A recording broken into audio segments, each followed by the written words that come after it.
Utopia is a goal many individuals have imagined and groups have chased throughout history. And how utopia is defined has also changed quite a bit. In the 1771 novel The Year 2440 by Louis-Sébastien Mercier, the author imagined a far future version of France free of religion and war. But notably, this future is also explicitly not democratic, with France governed by a philosopher king, and women still fill traditional gender roles. Coffee and tea are also outlawed, and much of the literature of the past has been willingly destroyed for its supposed immorality. The novel was written 18 years before the French Revolution, but for the time it was incredibly progressive, reflecting much of the secular fervor of the Enlightenment. Similarly, when Roddenberry was world-building for Star Trek: The Next Generation, he used it as a vehicle for his ideas about how humans would have evolved by the 24th century. This is why, in the first 2 seasons of TNG, in which Roddenberry had more of a heavy hand in the writing process,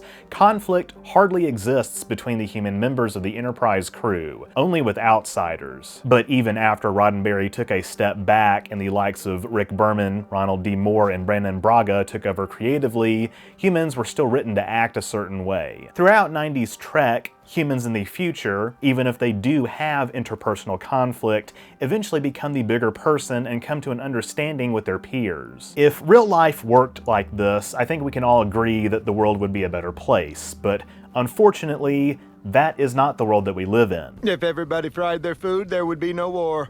To many, Trek's humans are so culturally different from the way we do things in the present that they're almost more evolved in a biological sense, like they're a different species. For as much grief as Q gives Picard and company in Encounter at Farpoint for how much of a savage child race humans have always been, honestly, Picard is right. They have come a long way, even since our present day. But given the chaos of our current society, This is chaos, Garrett. Chaos is my friends with benefits. what a long way that is.